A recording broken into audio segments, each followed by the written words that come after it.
High viewers, నమస్కారం. నేను మీ సిరి. Welcome back to నిన్ను కోరి. ఈరోజు కథ ప్రేమ పగల రడరంగం, ఎపిసోడ్ 35. మీ మనసుకు నచ్చే అత్యంత అద్భుతమైన కథ. కథ నచ్చితే లైక్ చేయండి. ఈ కథ ఇప్పటి వరకు మీకు ఎలా అనిపించిందో మీ అభిప్రాయాన్ని తప్పకుండా కామెంట్ చేయండి. ఇక కథలోకి వెళ్తే, అమ్మ దేవబాయిపై కాల్పులు జరిగాయి. పరిస్థితి చాలా సీరియస్గా ఉంది. ఐసీలో ఉన్నారు. ఇంకా స్పృహలోకి రాలేదు అని చెప్పాడు శేషు. ఆ మాట వినగానే అక్కడున్న వాళ్ళందరూ ఒక్కసారిగా దిగ్భ్రాంతి చెందారు. ఇందు మైండ్ బ్లాంక్ అవ్వగా కళ్ళు పెద్దవి చేస్తూ అలాగే స్తంభించిపోయింది. కాలి షాకింగ్గా చూస్తుంటే తింటున్న విద్వాంస్ చేతులు ఆగిపోయాయి. ప్రీషకైతే ఒక్కసారిగా గుండెదడ పెరిగింది.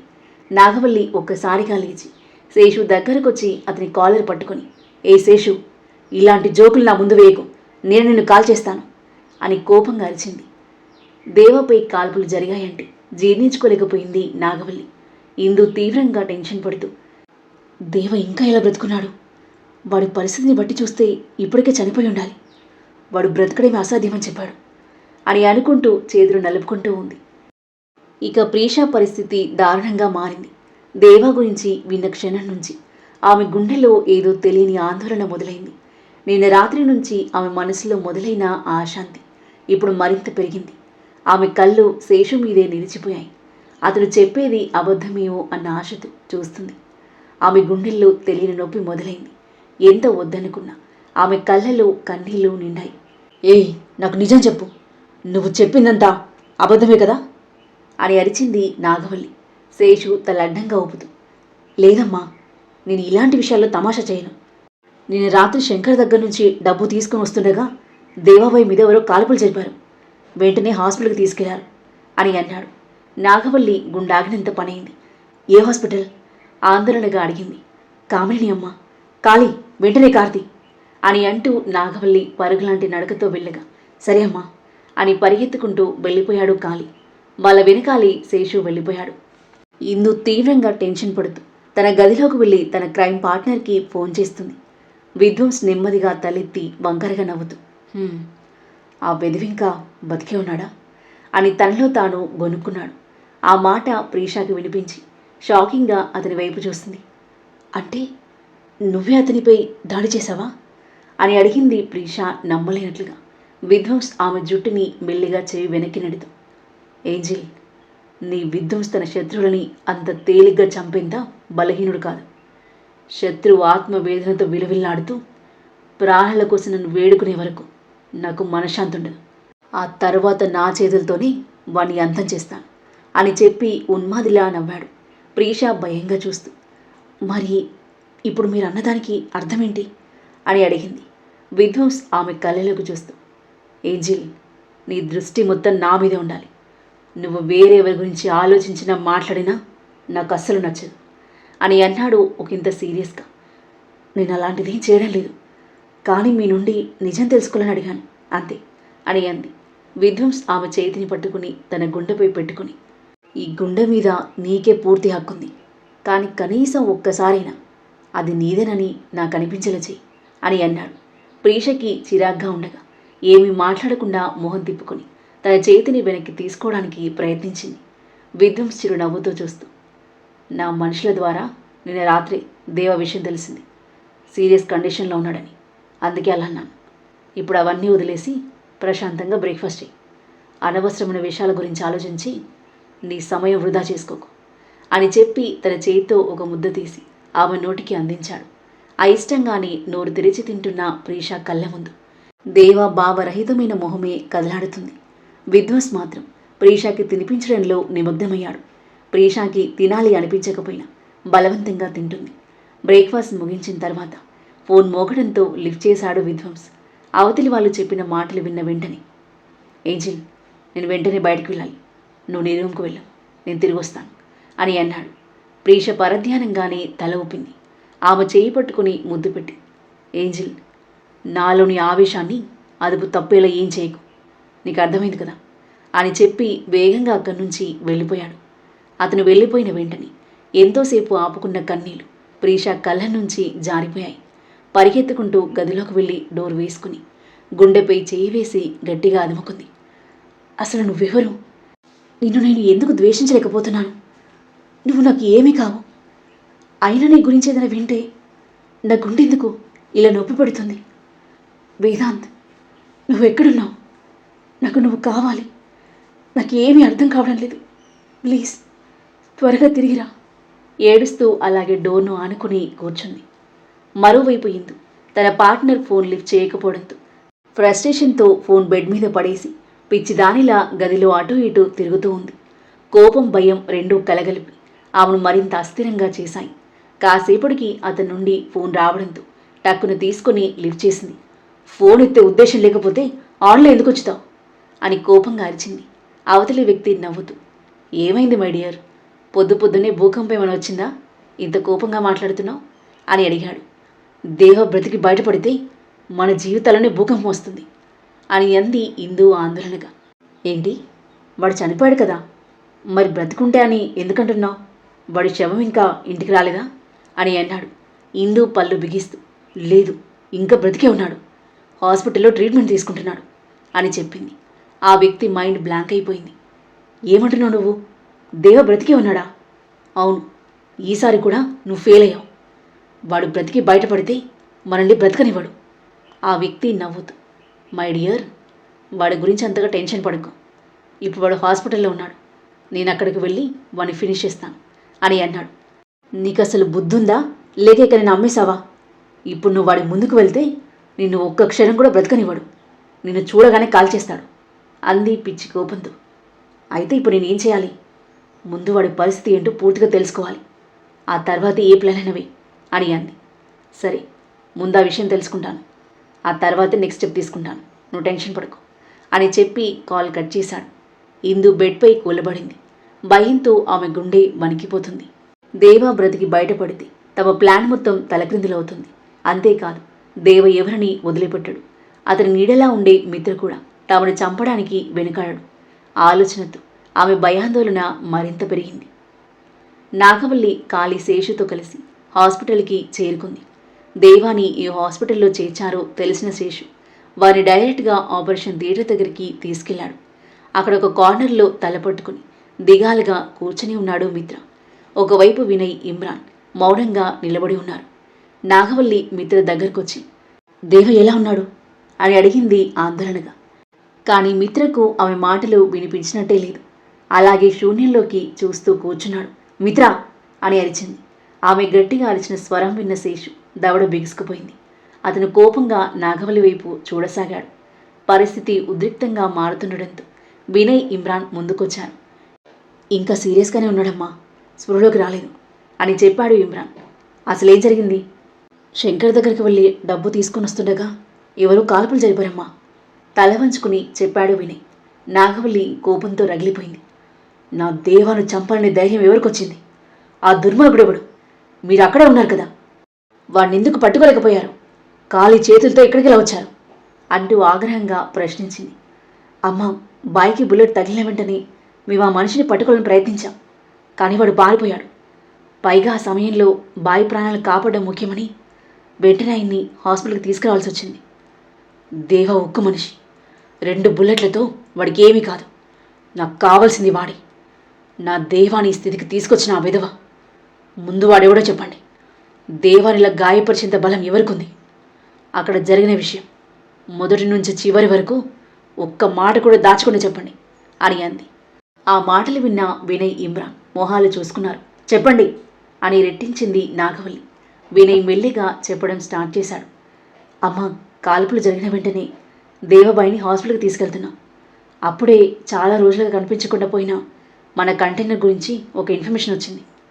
ఆ కంటైనర్ తీసుకెళ్ళడానికి వాళ్ళు ఈరోజు తప్పకుండా వస్తారని ఇన్ఫర్మేషన్ వచ్చింది. మిమ్మల్ని మోసం చేసిన వాళ్ళని ఎట్టి పరిస్థితులను వదిలిపెట్టనని బాయ్ వెంటనే అక్కడికి వెళ్ళారు. అనుకున్నట్టుగానే వాళ్ళు వచ్చారు. బాయ్ వాళ్ళని పట్టుకోవడానికి ప్రయత్నించాడు, కానీ వాళ్ళు తప్పించుకున్నారు. అప్పటికే బాయ్ పరిస్థితి సీరియస్ అయిందమ్మా. జరిగిన నిజంలో సగాన్ని దాచిపెట్టి మిగిలిన సగాన్ని మాత్రమే నాగవల్లికి చెప్పాడు వినయ్. ఇది విన్న నాగవల్లి దీర్ఘంగా నిట్టూర్చి గ్లాస్ డోర్ నుండి దేవాను చూసింది. మెషిన్స్ మధ్య స్పృహ లేకుండా పడుకున్న దేవాను చూసి ఆమె కళ్ళలో బాధ, కోపం ఒకేసారి మెదిలాయి. నిన్నీ స్థితికి తీసుకొచ్చిన వాణ్ణి నేను అస్సలు వదిలిపెట్టాను దేవా. నా చేతులతోనే వాణ్ణి చంపి ముక్కలు ముక్కలు చేస్తాను. అసలు నీపై కాల్పులు జరిపిందెవడు అని పళ్ళు బిగిస్తూ అంటూ వెనక్కి తిరిగి మిత్ర వైపు చూసి, డాక్టర్ ఏం చెప్పాడు అని అడిగింది. మిత్ర కన్నీళ్లతో చూస్తూ, ఏమీ చెప్పడం లేదమ్మా. నైట్ నుంచి అన్నయ్య ట్రీట్మెంట్ చేస్తున్నారు, కానీ ఇప్పటికీ బాయ్ పరిస్థితి గురించి స్పష్టంగా ఏం చెప్పడం లేదు అని అన్నాడు. నాగవల్లి కోపంతో ఊగిపోతూ, ఇంతసేపు అయిపోయింది, ఇంకా ఏం చేస్తున్నారు వాళ్ళు అని ఫైర్ అవుతుండగా అంతలో ఒక డాక్టర్ నర్స్కి ఏవో ఇన్స్ట్రక్షన్స్ ఇస్తూ బయటకొచ్చాడు. అతన్ని చూడగానే నాగవల్లి వెంటనే అతని గన్ తీసి డాక్టర్ తలకి గురిపెట్టింది. ఇప్పటికే చాలాసేపు ట్రీట్మెంట్ చేశావు, ఇప్పుడు నా దేవ పరిస్థితి ఏంటో సూటిగా చెప్పు, లేకపోతే నీకు ట్రీట్మెంట్ చేయడానికి ఇంకో డాక్టర్ రావాల్సి వస్తుంది అని గట్టిగా హెచ్చరించింది.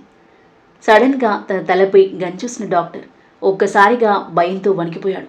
ఏం చెప్పాలో అర్థం కాక ఆమె వైపే టెన్షన్గా చూస్తూ నిలబడ్డాడు.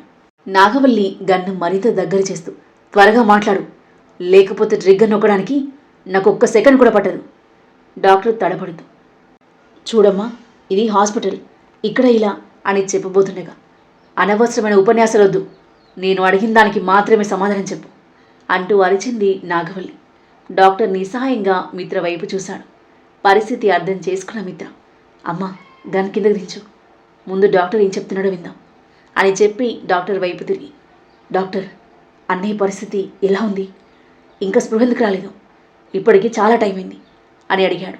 డాక్టర్ లోతుగా ఊపిరి పీల్చుకొని, మేము మా శాయశక్తిలా ప్రయత్నిస్తున్నాం, కానీ అధిక రక్తస్రావం కారణంగా ఆయన పరిస్థితి చాలా క్రిటికల్గా ఉంది, శ్వాస కూడా పదే పదే అస్థిరంగా మారుతుంది అని చెప్పాడు. మిత్ర తీవ్రంగా ఆందోళన చెందుతూ, ఇంకే సమస్య ఉంది అని అడిగాడు. బుల్లెట్స్ చాలాసేపు శరీరంలో ఉండడం వల్ల వాటి ప్రభావం శరీరం అంతా వ్యాపించింది. బుల్లెట్స్ని తొలగించాం, కానీ ప్రస్తుతం తన శరీరం ఎలా స్పందిస్తుందో చూడాలి, ఇప్పుడే ఇంకేమీ చెప్పలేం అని అన్నాడు. అది విన్న మిత్ర ఒక్కసారిగా కోపంతో డాక్టర్ కాలర్ పట్టుకున్నాడు. ఏ డాక్టర్, ఎలాగైనా మా అన్నయ్యని కాపాడాలి, ఈ మాటలు వినడానికి నేను ఆయన ఇక్కడికి తీసుకురాలేదు, ఆయనకి ఏమైనా జరిగితే దేవుడి మీద ఒట్టు, ఈ హాస్పిటల్ మొత్తాన్ని నేనే తగలబెట్టేస్తాను అంటూ ఆవేశంగా అరిచాడు. శేషు వెంటనే వచ్చి మిత్రని వెనక్కి లాగాడు. మిత్ర, కూల్గా ఉండు, డాక్టర్ వదిలే, ఆయన తన పని చేస్తున్నారు అని సముదాయించాడు. మిత్ర కళ్ళ నుండి కన్నీళ్లు జారాయి. నాకు నా బాయ్ ఎలాగైనా కావాలి శేషు, ఆయనకేమి జరగకూడదు. శేషు బాధగా అతని భుజం చుట్టూ చేయి వేసి పట్టుకున్నాడు. మమ్మల్ని నమ్మండి, ప్రతి పేషెంట్ ప్రాణం మాకెంతో విలువైంది, మేము చేయాల్సిన ప్రతి ప్రయత్నం చేస్తున్నాం అని అన్నాడు డాక్టర్. డాక్టర్, ఇప్పుడు ఆయన పరిస్థితి ఎలా ఉంది అడిగాడు శేషు. అధిక రక్తస్రావం వల్ల పేషెంట్కి అవసరమైనప్పుడల్లా బ్లడ్ ట్రాన్స్ఫ్యూషన్ చేయాల్సి వస్తుంది. ప్రస్తుతం మా బ్లడ్ బ్యాంక్లో అందుబాటులో ఉన్న రక్తాన్ని ఎక్కిస్తున్నాం, అది చాలకపోతే డోనర్స్ దగ్గర నుంచి అరేంజ్ చేయాల్సి ఉంటుంది అని అన్నాడు. శేషు వెంటనే, ఎంత రక్తం కావాలని ఏర్పాటు చేస్తాం, కానీ మా అన్నయ్యని మాత్రం కాపాడండి అని అన్నాడు. డాక్టర్ తల ఊపుతూ, అదే చేస్తున్నాం అని చెప్పాడు. అయితే ఇంకా స్పృహ ఎందుకు రావడం లేదు అని అడిగాడు మిత్ర ఆవేదనగా. అన్ని టెస్ట్ల రిపోర్ట్స్ వచ్చిన తర్వాతే దాని గురించి స్పష్టంగా చెప్పగలం అని చెప్పి హడావుడిగా అక్కడి నుండి వెళ్ళిపోయాడు డాక్టర్. మిత్ర కంప్లీట్గా బ్లాంక్ అయిపోయాడు. గ్లాస్ డోర్ నుండి దేవ వైపు చూస్తూ విగ్రహంలా అలాగే నిలబడ్డాడు. నాగవల్లి శేషుతో పాటు మిగతా వాళ్ళంతా ఆందోళనగా చూస్తూ నిలబడ్డారు. మరోవైపు అన్వి కాలేజ్కి వెళ్ళడానికి సిద్ధమైంది. 15 రోజుల తర్వాత కాలేజ్కి వెళ్తుంది తను. అన్వి, ఇదిగో బాక్స్ అంటూ లంచ్ బాక్స్ తీసుకొచ్చింది సుమిత్ర.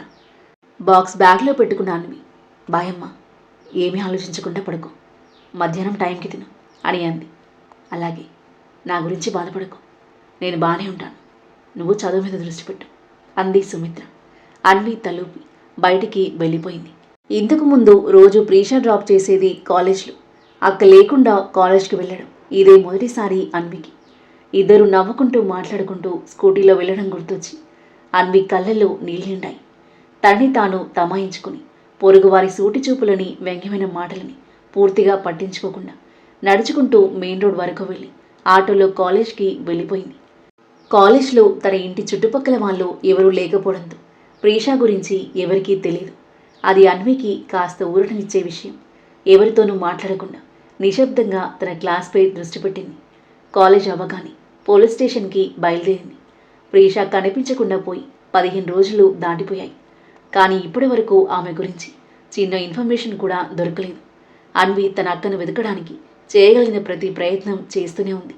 తన వల్ల అయ్యేదంతా చేస్తుంది. కానీ పరిస్థితులు మాత్రం ఆమె చేతిలో లేవు. ఆటోలో కూర్చున్న ఆమె చేతులు ఆందోళనతో ఒకదానికొకటి బిగుసుకుని ఉన్నాయి. పోలీస్ స్టేషన్కి వెళ్ళాలంటే ఆమెకు భయం. ఎందుకంటే అక్కడికి వెళ్ళిన ప్రతిసారి ఆమెకు నిరాశ, అవమానమే ఎదురవుతున్నాయి. అయినా అక్క కోసం ఆ బాధను భరిస్తుంది. కాసేపటికి పోలీస్ స్టేషన్ ముందు ఆటో ఆగగా లోతుగా ఊపిరి పీల్చుకొని లోపలికి నడిచింది. ఒక కానిస్టేబుల్ ఆమె నాపుతూ, ఓయ్ ఓయ్ మేడం, ఎక్కడికి వెళ్తున్నారు? ఇది పార్క్ కాదు, ఎవరైనా ఇష్టం వచ్చినట్టు లోపలికి వెళ్ళడానికి. ప్రతిరోజు వచ్చి ఇదే డ్రామా చేస్తుంటారు అని విసుగ్గా అన్నాడు. అన్వి భయంగా తన బ్యాగ్ని గట్టిగా పట్టుకుని, సార్, నేను ఇన్స్పెక్టర్ గారిని ఒకసారి కలవాలి అని మెల్లిగా చెప్పింది. కానిస్టేబుల్ చిరాకుగా చూస్తూ, ప్రతిరోజు ఇదే మాట. సార్ ఎక్కడా? సార్ ఫ్రీగా ఉన్నారా? సార్ని కలవాలి. ఆయనకు మీ ఒక్క పని మాత్రమే ఉందనుకుంటున్నారా? చాలా పనులుంటాయి అని విసుక్కున్నాడు. అంతలో ఒక ఆఫీసర్ స్టేషన్ లోపలికి వస్తుండగా స్టేషన్లో ఉన్న పోలీసులందరూ ఆయనకు సెల్యూట్ చేశారు. ఆ అవకాశాన్ని చూసిన అన్వి కానిస్టేబుల్ని దాటుకుని ఇన్స్పెక్టర్ దగ్గరికి పరిగెత్తింది. సార్ ప్లీజ్ సార్, ఒక్క నిమిషం మాట వినండి. ఇన్స్పెక్టర్ ఆగి ఆమె వైపు చూశాడు. అన్వి కళ్ళల్లో నీళ్లు తిరుగుతుండగా, సార్, నేను ప్రతిరోజు మా అక్క ప్రీష గురించి తెలుసుకోవడానికి ఇక్కడికి వస్తున్నాను. కానీ ప్రతిసారి వెతుకుతున్నాం, ఇన్వెస్టిగేషన్ జరుగుతుందని చెప్పి గంటల తరబడి కూర్చోబెడుతున్నారు. చివరికి ఎవరూ నాకేం చెప్పడం లేదు. ప్లీజ్ సార్, నిజంగా మా అక్క కోసం వెతుకుతున్నారా లేదా? ఒక్కసారి చెప్పండి అంటూ ధైర్యం కూడగట్టుకుని అడిగింది. ఇన్స్పెక్టర్ ఆమె మాటలు పూర్తిగా వినకుండానే వ్యంగ్యంగా నవ్వి, మేడం, ప్రజలకు సేవ చేయడమే మా పని. అది మాకు బాగా తెలుసు. మా పని ఎలా చేయాలో మీరు చెప్పాల్సిన అవసరం లేదు అంటూ ఆమెను పైనుంచి కింద వరకు చూసి, ముందు మీ అక్కకు ఎవరైనా బాయ్ ఫ్రెండ్ ఉన్నాడో లేదో తెలుసుకోండి. ఏమో, మీరంతా ఇక్కడ వెతుకుతూ ఉంటే ఆమె అతనితో కలిసి ఎక్కడికో వెళ్ళిపోయి ఉండొచ్చు అని రెక్లెస్గా అన్నాడు. అతని మాటలకి పిచ్చి కోపం వచ్చింది అన్వికి. ఇన్స్పెక్టర్ అంతటితో ఆగకుండా అన్విని అసభ్యంగా పైనుంచి కింద వరకు చూస్తూ, నిన్ను చూస్తుంటే నీకు బాయ్ ఫ్రెండ్ ఉండే ఉంటాడు అనిపిస్తుంది. వెళ్ళి అతనితో ఎంజాయ్ చేయకుండా అనవసరాన్ని ఇక్కడికి వచ్చి నీ టైం మా టైం ఎందుకు వేస్ట్ చేస్తున్నావు? నీ అక్క కోసం ఇలా నీ యవ్వనాన్ని మొత్తం ఎందుకు వేస్ట్ చేసుకుంటున్నావు? ఆమె గురించి అంతగా ఆలోచించి నీ లైఫ్ పాడు చేసుకుంటావా? ఒకవేళ నీకు బోర్ కొడితే చెప్పు. వంకరగా చూస్తూ అసభ్యంగా మాట్లాడేసరికి అన్వికి చిర్రెత్తుకొచ్చింది. ఇక చాలా ఆపండి. అతని నీచమైన మాటలు విన్న అన్వి సహనం పూర్తిగా కోల్పోయింది. తన అక్క గురించి, తన గురించి అలాంటి అవమానకరమైన మాటలు వింటుంటే ఆమె గుండె మండిపోయింది. కళ్ళలో కన్నీళ్లు తిరిగాయి. ధైర్యంగా అతని కళ్ళలోకి చూస్తూ, ప్రజలకు సర్వీస్ చేయడమే మీ పని, వాళ్ళని అవమానించడం కాదు. ఈ యూనిఫామ్, ఈ హోదా ప్రజలకు రక్షణ ఇవ్వడానికి, వాళ్ళని భయపెట్టడానికి కాదు. ఎంతోమంది ఈ యూనిఫామ్ని గుడ్డిగా నమ్ముతారు. కానీ మీరు ఆ నమ్మకాన్ని దుర్వినియోగం చేస్తున్నారు. మీరు నిజంగా మీ పని నిజాయితీగా చేసి ఉంటే ఈ టేబుల్ మీద ఇన్ని పెండింగ్ ఫైల్స్ ఉండేవి కావు. ఎన్నో కుటుంబాలు న్యాయం కోసం ఇలా ఎదురు చూసేవి కాదు అని కోపంగా ఫైర్ అయింది. అన్వి మాటలకు ఇన్స్పెక్టర్ మొహం ఎర్రబడింది. ఏ అమ్మాయి, మా పనేంటో మాకు నేర్పించాల్సిన అవసరం నీకు లేదు, అర్థమైందా? అవును, మేము మిస్సింగ్ అయిన వాళ్ళని వెతుకుతాం, కానీ తమ ఇష్టంతో వెళ్ళిపోయిన వాళ్ళని బలవంతంగా తీసుకురాలేం. ఇప్పుడు ఇక్కడి నుంచి వెళ్ళిపో అని గట్టిగా అరిచి తన చైర్లో వెనక్కి వాలి ఒక ఫైల్ తీసుకుని తెరిచినట్లు నటించాడు. అన్వి నిరాశగా వెనక్కి తిరిగి నడవసాగింది. కొన్ని అడుగులు వేసిన తర్వాత ఆగి మళ్ళీ వెనక్కి తిరిగింది. సార్, ఇన్స్పెక్టర్ తలెత్తి ఆమె వైపు చూశాడు. మీ కూతురుందా? అన్వి ప్రశాంతంగా అడిగింది. ఇన్స్పెక్టర్ కనుబొమ్మలు ముడుచుకుని, ఏంటి ఇప్పుడు అదెందుకు అడుగుతున్నావు అని అన్నాడు. అన్వి చిన్నగా నవ్వి, ఏం లేదు సార్, ఒకవేళ మీ కూతురికి తన తండ్రి ఇలాంటి అవినీతి ఆలోచనలు, ఇలాంటి ప్రవర్తన ఉందని తెలిస్తే ఆమె ఎలా ఫీల్ అవుతుందో అని ఒకసారి ఆలోచించాను, అంతే అని చెప్పి వెనక్కి తిరిగి నడుచుకుంటూ వెళ్ళిపోయింది. ఆ మాటల అర్థం గ్రహించిన ఇన్స్పెక్టర్ కోపంతో టేబుల్పై గట్టిగా కొట్టాడు. ఈ అమ్మాయికి ఎంత ధైర్యం అని పళ్ళు బిగిస్తూ, పర్వాలేదు, ఎంత ఎగురుతావో ఎగురు, నీ అక్కని ఎలా కలుస్తావో నేను చూస్తాను. అక్కడ నీ అక్కకి ఏం జరుగుతుందో నీకు తెలీదు అని అంటూ వికృతంగా నవ్వాడు. అన్వి బయటకొచ్చి రోడ్డుపై నెమ్మదిగా నడవసాగింది. ఇన్స్పెక్టర్ అన్న ప్రతి మాట ఆమె చెవుల్లో మారుమోగుతుంది. ఆమె కళ్ళలో కన్నీళ్లు ఉప్పొంగాయి. ఆ అవమానం, ఆ నిస్సహాయత ఆమెను బ్రేక్ చేశాయి. ఆలోచనలో మునిగిపోయి తెలియకుండానే రోడ్డు మధ్య వరకు వచ్చేసింది. చుట్టూ హారన్ సౌండ్స్ గట్టిగా వినిపిస్తున్నాయి. కానీ ఆమెకు ఏవీ వినిపించలేదు. ఒక బైక్ వేగంగా ఆమెను దాటుకుని వెళ్ళింది. అదే సమయంలో ఎదురు ఒక బస్ వేగంగా దూసుకొచ్చింది. డ్రైవర్ గట్టిగా హారన్ కొట్టడంతో పాటు ఒక్కసారిగా బ్రేక్ వేయడంతో ఆ శబ్దానికి అన్వి ఉలిక్కిపడి స్పృహలోకి వచ్చింది.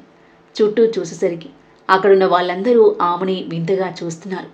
అన్వి వెంటనే కన్నీళ్లు తుడుచుకుని తలదించుకుని అక్కడి నుండి నడిచింది. ఆమె మైండ్లో ఎన్నో ఆలోచనలు సుడులు తిరుగుతున్నాయి. నేను స్టడీస్ కంటిన్యూ చేస్తాను, కానీ ఎక్స్పెన్సెస్ ఎలా మేనేజ్ చేయాలి?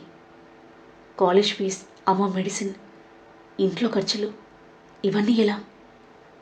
ఇప్పుడు దాకా అక్క చూసుకుంది, ఇప్పుడు అక్క లేదు. వీరేని హెల్ప్ చేస్తున్నారు, కానీ ఆయన ఇబ్బంది పెట్టడం కరెక్ట్ కాదు.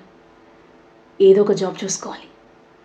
జాబ్ చేసుకుంటూ ఎగ్జామ్స్ రాస్తే అయిపోతుంది అని ఆలోచిస్తూ డీప్ బ్రీత్ తీసుకుని కన్నీళ్లు తుడుచుకుని ఆటోలో ఇంటికి వెళ్ళిపోయింది. ఇంటికి వెళ్ళగానే ల్యాప్టాప్ తీసుకుని రెజ్యూమ్ ప్రిపేర్ చేసి కంపెనీస్లో జాబ్స్ నోటిఫికేషన్ సెర్చ్ చేస్తూ అప్లై చేస్తూ ఉంది. తన మనసు ఎంత భారంగా ఉన్నా జీవితం కోసం పోరాటం మాత్రం ఆపలేదు. సాయంత్రమైన దేవకి ఇంకా స్పృహ రాలేదు. లోపల ఆపరేషన్ థియేటర్లో అలాగే అపస్మారక స్థితిలో పడి ఉన్నాడు. బయట ఉన్న మిత్ర పరిస్థితి క్షణానికి మరింత దారుణంగా మారుతుంది. అతనితో పాటు నాగవల్లి, మిగతా వాళ్ళంతా కూడా డాక్టర్ బయటికి రావాలని ఆతృతగా ఎదురుచూస్తున్నారు. నిన్న రాత్రి నుంచి ఇప్పటి వరకు దేవ శ్వాస ఎన్నోసార్లు అదుపు తప్పింది. అతని శరీరం నుంచి బుల్లెట్స్ని తొలగించిన అది చాలాసేపు శరీరంలో ఉండడంతో విష ప్రభావం బాగా వ్యాపించింది. అది ఇప్పుడు డాక్టర్స్కి పెద్ద సవాల్గా మారింది. ఎక్కువసేపు బుల్లెట్ శరీరంలో ఉండడం, నిరంతర రక్తస్రావం వల్ల అతని శరీరం పూర్తిగా బలహీనపడింది. మిత్రకి ప్రతి క్షణం ఒక యుగంలా అనిపిస్తుంది. దేవ అనుభవిస్తున్న ప్రతి నొప్పిని, ప్రతి బాధని ఎవరైనా తనకిచ్చేస్తే సంతోషంగా స్వీకరించేవాడు అతను. దేవ అతనికి కేవలం దేవుడిచ్చిన అన్నయ్య మాత్రమే కాదు, గురువు, తండ్రి లాంటి వాడు కూడా. అలాంటి మనిషి ప్రాణాల కోసం పోరాడుతుండడం చూసి అతని గుండె ముక్కలవుతుంది. తిండి, నీళ్లు, నిద్ర అన్నీ మర్చిపోయి దేవ క్షేమంగా బయటపడాలని దేవుణ్ణి ప్రార్థిస్తున్నాడు. ఇక ఇక్కడ ప్రీష బెడ్పై కూర్చొని విండో నుండి బయటికి చూస్తూ ఉంది. తన మనసులో ఆందోళన, అశాంతి ఇంకా తగ్గలేదు. తనకెప్పుడైనా బాధగా అనిపించినా, జీవితంలో ఓడిపోయాననే భావన వచ్చినా, లేదా తన మీద తనకే కోపం వచ్చినా ఆమె కళ్ళ ముందు కనిపించేవాడు చీఫ్. అతను వచ్చి తన మాటలతో, తన స్వచ్ఛమైన స్పర్శతో ఆమె కోల్పోయిన ధైర్యాన్ని, బ్రేక్ అయిన ఆత్మవిశ్వాసాన్ని మళ్ళీ నింపేవాడు. అతని ఒక్క మాట చాలు, ఆమె మళ్ళీ ధైర్యంగా నిలబడేది. నిన్న రాత్రి చీఫ్ కొన్ని రోజుల పాటు తిరిగి రానని చెప్పిన మాట ఆమె గుర్తొచ్చి ఆమె కళ్ళల్లో కన్నీళ్లు ఉప్పొంగాయి. తల బెడ్ రెస్ట్కి ఆనించి కళ్ళు మూసుకుంది. కళ్ళు మూసుకోగానే హాస్పిటల్ బెడ్పై శ్వాస తీసుకోవడానికి కష్టపడుతున్న దేవ రూపం వెదలడంతో ఒక్కసారిగా కళ్ళు తెరిచింది ప్రీష. టెన్షన్కి ఆమె నుదుటిపై ముచ్చెమటలు పడ్డాయి. నువ్వెందుకు గుర్తొస్తున్నావు నాకు? ఎందుకు ప్రతిసారి నువ్వే గెలుస్తావు, నేనే ఓడిపోతాను? నిన్ను ద్వేషించాలనుకుంటున్నాను, కానీ ఎందుకు చేయలేకపోతున్నాను? నువ్వు చేసిన పనికి జీవితాంతం నిన్ను అసహించుకోవాలి, కానీ ప్రతిసారి నా మనసు మధ్యలోనే ఆగిపోతుంది. నా జీవితాన్నిలో నరకం చేసిన నీకు అలా జరిగినందుకు నేను సంతోషించాలి, కానీ ఎందుకు బాధపడుతున్నాను? ఈ కన్నీళ్ళు ఎందుకు వస్తున్నాయి? నో, నీ గురించి ఇక నేను ఆలోచించను. నీకు ఏమైనా నాకు అవసరం లేదు. నువ్వు చేసిన పాపాలకి శిక్ష పడుతుంది, అంతే. తనని తాను సమాధానపరుచుకుని కన్నీళ్లు తుడుచుకుని లేచి బాత్రూంలోకి వెళ్ళింది. రాత్రయింది. హాస్పిటల్ మొత్తం టెన్షన్తో నిండిపోయింది. చుట్టూ పరుగులు, హడావిడి, ఆందోళన. అందరి మొహాల్లో భయం, కోపం, అసహనం స్పష్టంగా కనిపిస్తున్నాయి. ఆ వాతావరణంలో దేవ కోసం జరుగుతున్న పోరాటం ప్రతి క్షణం మరింత ఉత్కంఠగా మారుతుంది. ఆపరేషన్ థియేటర్ బయట మిత్ర చేతిలో గన్ పట్టుకుని ఆవేశంగా అటు ఇటు తిరుగుతున్నాడు. ఎప్పుడూ ప్రశాంతంగా నవ్వుతూ ఉండే అతని మొహం ఈరోజు పూర్తిగా మారిపోయింది. అతని కళ్ళలో మండుతున్న ఆగ్రహం చూసిన వారికి యమధర్మరాజే ఎదురుగా నిలబడ్డాడేమో అనిపిస్తుంది. దేవాకేమైనా జరిగితే ఈరోజు ఎవరిని వదిలిపెట్టే ఉద్దేశం అతనికి లేదన్న విషయం అతని రూపమే చెప్తుంది. దేవాకు అత్యవసరంగా రక్తం అవసరమైంది. అధిక రక్తస్రావం కారణంగా అతని పరిస్థితి మరింత విషమించింది. హాస్పిటల్ బ్లడ్ బ్యాంక్లో ఉన్న రక్తం మొత్తం అయిపోయింది. వెంటనే ఇతర హాస్పిటల్స్ని సంప్రదించారు. కానీ దేవ బ్లడ్ గ్రూప్ O నెగిటివ్. సరిపడే యూనిట్లు ఎక్కడ అందుబాటులో లేవు. ప్రతి నిమిషం గడిచే కొద్దీ అతని పరిస్థితి మరింత క్రిటికల్గా మారుతుంది. నాగవల్లి మిత్ర తమ మనుషులు అందరూ తమకు తెలిసిన ప్రతి ఒక్కరికి కాల్ చేస్తూ ఇక్కడ రక్తం దొరుకుతుందేమోనని ప్రయత్నిస్తున్నారు. కానీ ఎవరూ దొరకలేదు. O negative rare blood group కాబట్టి అవసరమైన రక్తం దొరకక పరిస్థితి మరింత ఆందోళనకరంగా మారింది. నాగవల్లి తన కోపాన్ని డాక్టర్లపై చూపిస్తుంది. మరోవైపు మిత్ర తనకు తెలిసిన ప్రతి చోట విచారిస్తున్నాడు. వరుసగా ఫోన్ కాల్స్ చేస్తూనే ఉన్నాడు. వణుకుతున్న చేతులతో నెంబర్లు డయల్ చేస్తున్నాడు. కన్నీళ్లతో నిండిన కళ్ళ వల్ల స్క్రీన్ కూడా సరిగ్గా కనిపించడం లేదు. దేవాను కోల్పోతానేమోనే ఆలోచన అతని మనసును పూర్తిగా చిన్నాభిన్నం చేస్తుంది. అందరికీ కాస్త దూరం వెళ్ళి ఎవరికో కాల్ చేశాడు. నేనేం చేయాలో నాకు అర్థం కావడం లేదు. మీకు అప్పగించిన పని కూడా సరిగ్గా చేయలేకపోతున్నాను. ఇక్కడ నా బాయ్ పరిస్థితి చాలా క్రిటికల్గా ఉంది. ఒక్క బ్యాగ్ రక్తం తీసుకురావడానికి కూడా ఇంత సమయం పడుతుందా అన్నాడు మిత్ర. మిత్ర, మా టీం మొత్తం ప్రయత్నిస్తుంది. ఇలాగనే రక్తం ఏర్పాటు చేస్తాం అని అన్నాడు మిత్ర కోపంగా. నాకు ప్రయత్నాలు వద్దు, రిజల్ట్ కావాలి. ఇంకో గంటల రక్తం రాకపోతే ఎవరిని వదలను. నాకు దేవవే క్షేమంగా కావాలి అంతే అని గట్టిగా అన్నాడు. ఇది మాకు అంతే ముఖ్యం.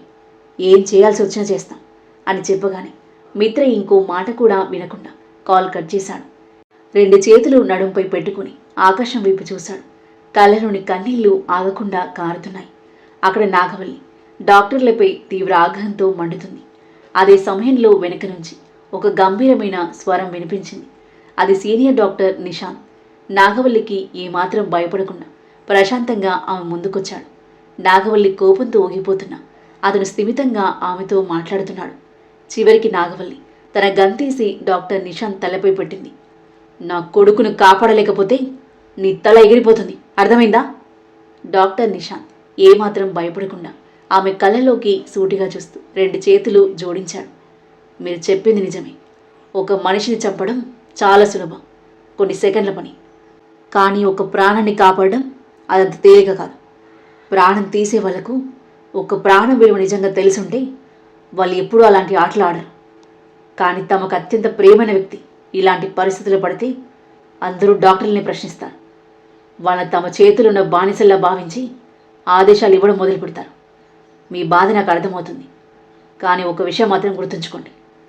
మా వృత్తిలో మాకు నేర్పే మొదటి పాఠం పేషెంట్ ఈజ్ ఫస్ట్. ఆ పేషెంట్ ఎవరు, ఎక్కడి నుండి వచ్చాడు, అతను ఎలాంటి మనిషి, ఎంతమంది ప్రాణాలు పోవడానికి కారణమయ్యాడు, ఇవేవీ మేము ఆలోచించాం. మా ముందు కనిపించేది ఒకటి, ఆ ప్రాణాన్ని ఎలా కాపాడాలి అన్నది. ఏ డాక్టర్ కూడా తన పేషెంట్ చనిపోవాలని కోరుకోడు.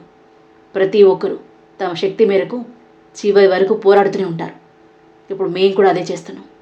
దేవాన్ని ఎలాగైనా కాపాడేందుకు మా టీం మొత్తం ప్రయత్నిస్తుంది. మిత్ర ఒక్కసారిగా ముందుకొచ్చి ఆవేశంగా అన్నాడు. ఓ డాక్టర్, మీకున్న జ్ఞానాన్ని మీ దగ్గరే ఉంచుకోండి. నాకు ఆ మాటలు అవసరం లేదు. నాకు మా అన్నయ్య దేవ కావాలి అంతే అన్నాడు వెనుక నుండి. డాక్టర్ నిశాంత్ తల తిప్పి మిత్రను చూస్తూ, నన్ను చంపితే నీ అన్నయ్య బ్రతికొస్తానంటే ఇదిగో నేను నీ ముందే నిలబడున్నాను, షూట్ చెయ్యి అని అన్నాడు. అతని చూడగానే మిత్ర మొహంలోని భావాలు ఒక్కసారిగా మారిపోయాయి. చేతులు వణికిపోయి అతని చేతిలో ఉన్న గన్ మెల్లిగా కిందకు జారిపోయింది. అతని కళ్ళలో కన్నీళ్లు ఆగడం లేదు. డాక్టర్ ప్లీజ్, మా అన్నయ్యని కాపాడండి, ఆయనకేమీ కాకూడదు అని చేతులు జోడించి వేడుకున్నాడు. ఆ దృశ్యాన్ని చూసి డాక్టర్ నిశాంత్ గుండె భారమైంది. అక్కడ నిలబడి ఉన్న ప్రతి ఒక్కరి కళ్ళు చెమ్మగిల్లాయి.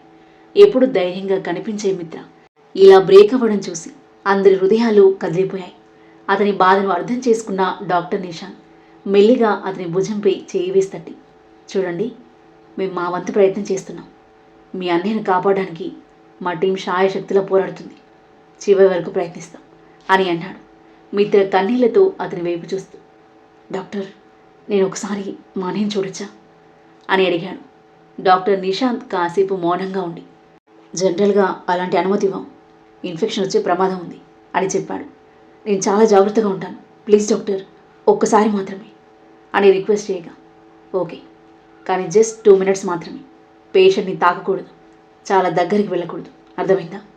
మిత్ర తలూపి థ్యాంక్ యూ డాక్టర్ అని చెప్పి దేవ ఉన్న వార్డులోకి వెళ్ళగా డాక్టర్ కోపంగా చూస్తున్న నాగవల్లి వైపు చూసి, కొంచెం శాంతించండి, లేదంటే మీరు కూడా హాస్పిటల్లో అడ్మిట్ అవ్వాల్సి వస్తుంది అని చెప్పి అక్కడి నుండి వెళ్ళిపోయాడు. నాగవల్లి చైర్లో కూర్చుని ఆందోళనగా చేతులు నలుపుకుంటూ, కాళీ, విధ్వంస్ ఎక్కడా? కనిపించడం లేదు అని అడిగింది. మన మనుషులతో కలిసి దేవపై దాడి చేసిన వాళ్ళ కోసం వెతుకుతున్నాడమ్మా. నాగవల్లి పిడికిళ్ళు బిగించింది. ఎవడ్రా వాడు? దాక్కుని దాడి చేసిన ధైర్యం ఎవరికొచ్చింది?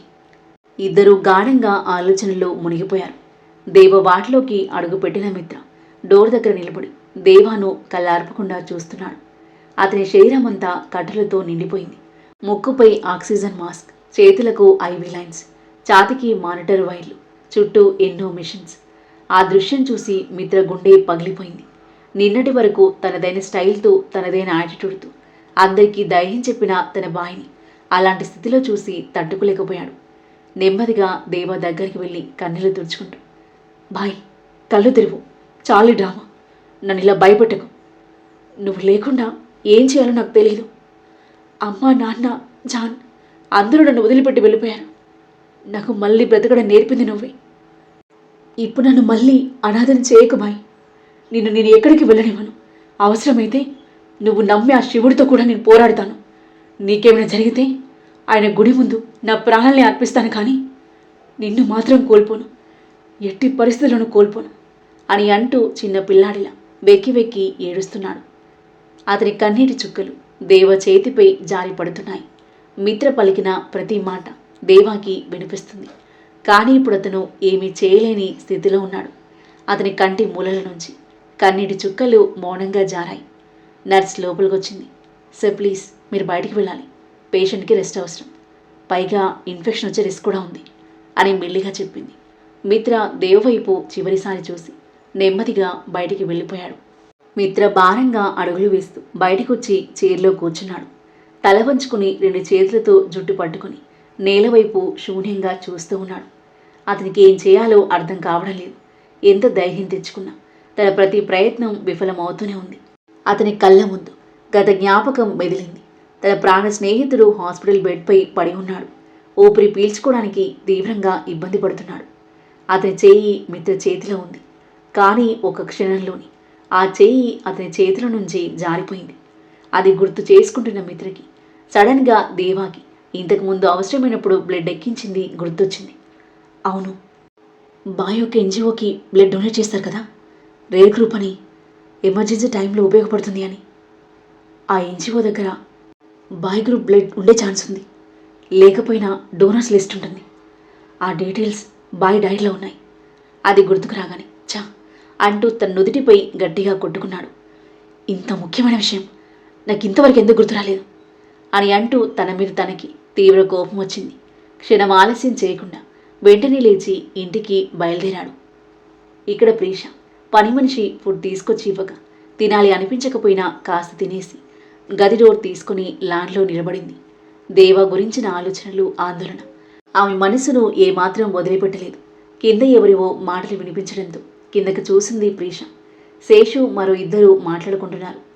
నాగవల్లితో హాస్పిటల్కి వెళ్ళిన అతను అక్కడ కాసేపుండి ఇంటికొచ్చాడు ప్రీషను కనిపెట్టుకుని ఉండడానికి. నిన్న నైట్ జరిగిన ఇన్సిడెంట్ తర్వాత ఆమెను కాసేపు కూడా ఒంటరిగా వదిలేయాలని అనుకోలేదు శేషు. దేవబాయ్ పరిస్థితి ఇప్పుడెలా ఉంది బాయ్? హాస్పిటల్కి ఫోన్ చేశారా అని అడిగాడు ఒక వ్యక్తి. దేవ పేరు వినగాని ప్రీష గుండెల్లో ఏదో అలజడి మొదలైంది. చెవులు రెక్కించి ఊపిరి బిగబట్టి వింటూ ఉంది. ఇందాక చేశాను. దేవబాయ్ పరిస్థితి చాలా క్రిటికల్గా ఉంది. మధ్యాహ్నం వరకు బాగానే ఉన్నాడు అనుకున్నాం, కానీ ఒక్కసారిగా పరిస్థితి మారిపోయింది. బ్లడ్ దొరకట్లేదు. సమయానికి బ్లడ్ అందకపోతే ప్రాణాలకు ప్రమాదం ఉంటున్నారు డాక్టర్స్. నేను కూడా బ్లడ్ కోసం నా వంతు ప్రయత్నం చేస్తున్నాను, మీరు కూడా ట్రై చేయండి అని చెప్తూ కాల్ రావడంతో మాట్లాడుతూ పక్కకు వెళ్ళాడు. ఆ మాటలు విన్న ప్రీష గుండె ఒక్కసారిగా భారంగా మారింది. ఆమె కళ్ళ నుంచి అప్రయత్నంగా కన్నీళ్లు జారాయి. తన చెంపును తాకి ఆ కన్నీటిని ఆశ్చర్యంగా చూసింది.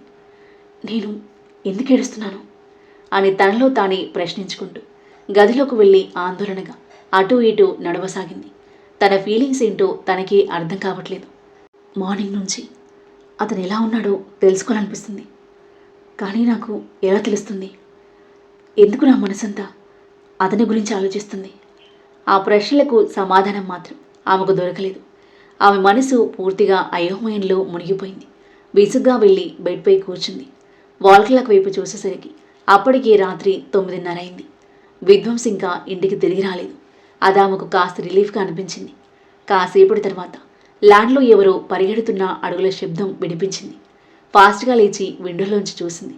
మిత్ర హడావిడిగా దేవ గది వైపు పరిగెత్తుకుంటూ వెళ్లడం ఆమె కంటపడింది. అతని పరిస్థితి చూసి ప్రీషాకి అనుమానం వచ్చింది. వెంటనే డోర్ దగ్గరికి వెళ్ళింది. కానీ ఒక్కసారిగా ఆగి, లేదు, అతని గురించి నేనెందుకు ఆలోచించాలి? అతను ఎలాంటి కండిషన్లో ఉన్నా నాకు అనవసరం. అలాంటి మనిషి కోసం నేను బాధపడకూడదు అని తనను తాను సముదాయించుకుని మళ్ళీ బెడ్ వైపు నడిచింది.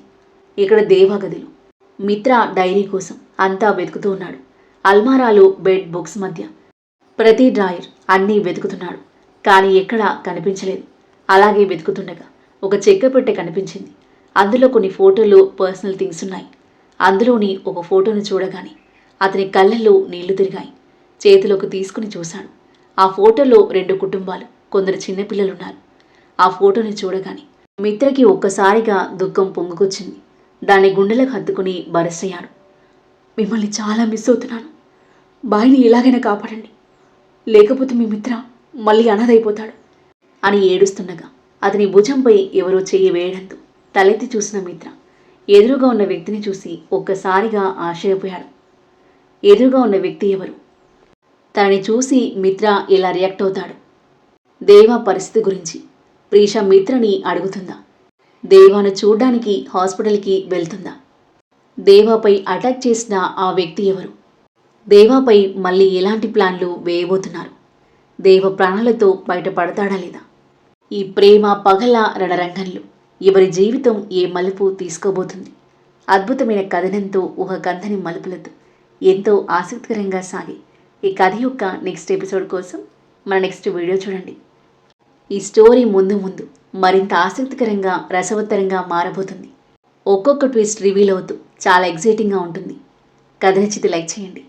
ఈ కథ మీకు ఎలా అనిపించిందో మీ అభిప్రాయాన్ని తప్పకుండా కామెంట్ చేయండి. మరిన్ని ఇలాంటి ఇంట్రెస్టింగ్ స్టోరీస్ కోసం మన ఛానల్ని సబ్స్క్రైబ్ చేయండి. Thank you for listening.